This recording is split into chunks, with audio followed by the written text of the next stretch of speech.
సరే అని చెప్పని వెళ్ళిపోతా ఉన్నాడు. ఈ పక్కనున్న పనివాడికి రంది పుట్టింది డబ్బు కోసం. నమ్మకమైన వానికి మెండైన దేవుళ్ళన్న కింద ధనవంతుడు అవటానికి వాడికి ఏమవుతుందంట, శ్రమ శిక్ష నొందును ఆతురపడేవాడు. ధనవంతుడు అవటానికి ఆతురపడేవాడికి శిక్ష కరెక్ట్గా వస్తుందట. ఇతగాడు దైవజనుడితో మాట్లాడాడు అధికారి. ఆ మాటలన్నీ పక్కనున్న శిష్యుడు విన్నాడు. చివరికి పోతా ఉంటే అతను దాటనిచ్చాడు. దైవజనుడు లోపలికి వెళ్ళి ప్రార్థనలో కూర్చొని ఇచ్చాడు. ఇక ఇతను లంకించుకొని ఇక బయలుదేరాడు. ఇక పరుగో అని చెప్పని బయలుదేరాడు. ఆ రథం తోలేవాడు ఎందుకో వెనక్కి తిరిగి చూశాడు. కేకలేస్తా ఉంటే అరే బండి ఆ రథం ఆపు అని చెప్పని ఆపి ఇతను ఎదురు పరిగెత్తుకుంటా పోయింది. ఎందుకు కొంచెం ఏం సంగతి ఏంటంటే,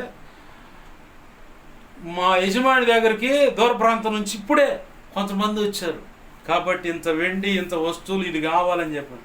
ఆ మాట ఆడే చేతి ఇచ్చేవాడిని కాదంటే, ఇప్పుడు వచ్చారండి అందుకే నన్ను పంపించాడు, అందుకే పరిగెత్తుకుంటూ వస్తున్నాను చెప్పాను. పరిగెత్తుకుంటూ వస్తున్నానని చెప్పానగానే సరే అని చెప్పని ఇతను నమ్మాడు.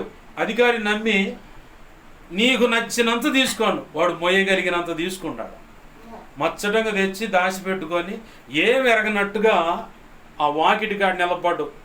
గురువు గారికి నమ్మకమైన శిష్యుడిగా కనపడితే ఎలీషా అంటున్నాడు, గెహజీ ఎక్కడికి వెళ్ళి వస్తున్నావు అండు. అబ్బే నేను ఎక్కడికి పోలేదు గురువు గారు, ఇక్కడే ఉన్నా. మీరు లోపలికి వెళ్ళి మోకరిచ్చారు కదా, ఇక్కడే ఉన్న మంచులు తాగడానికి కూడా పోవాలా, మీరు ఎప్పుడు పిలుస్తారు అన్నది.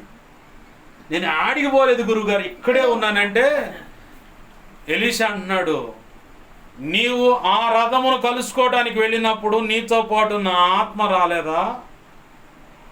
బాగా గుర్తుపెట్టుకోవాలి. దైవజను యొక్క కనుసన్నల్లో ఉన్నప్పుడు, దేవుని ఆత్మచేత నడిపించబడుతున్న దైవజను యొక్క కనుసన్నలో పెంపబడుతున్నప్పుడు, నువ్వు ఎక్కడ ఏ అడుగులు వేస్తున్నా, ఏ మాట మాట్లాడుతున్నా, ఏది తింటున్నా, ఏది చూస్తున్నా, ప్రతిదీ స్పష్టంగా ప్రభు సన్నిధిలో మోకాళ్ళు వేసినప్పుడు తెలియపరుస్తాడు. దానికి నిలువెత్తు రుజువు ఇదే.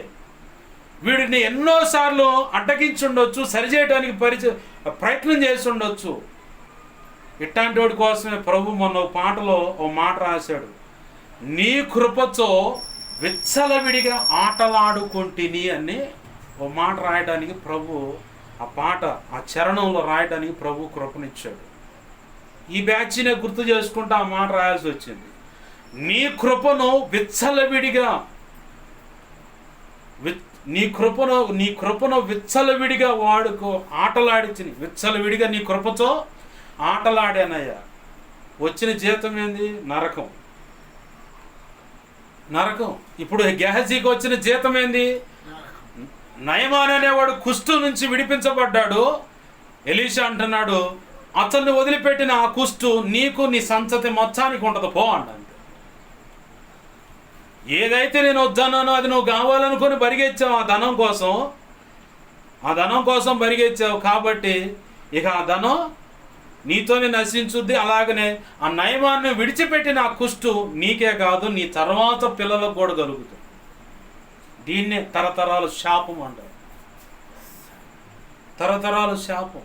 నమ్మకంగానే ఉన్నాడు దైవజనుడి దగ్గర, నమ్మకత్వాన్ని ప్రదర్శించాడు. చివరికి ఏమైంది? కుష్టు అనే రోగాన్ని అతని వాటికే తెచ్చుకోవాలా, అతని తర్వాత వారికి కూడా, నీ ఇంటి వారికి కూడా కలుగును అన్నాడు. నీ తర్వాత వారికి కూడా కలుగును. నువ్వు ఒక్కడు చేసిన పొరపాటు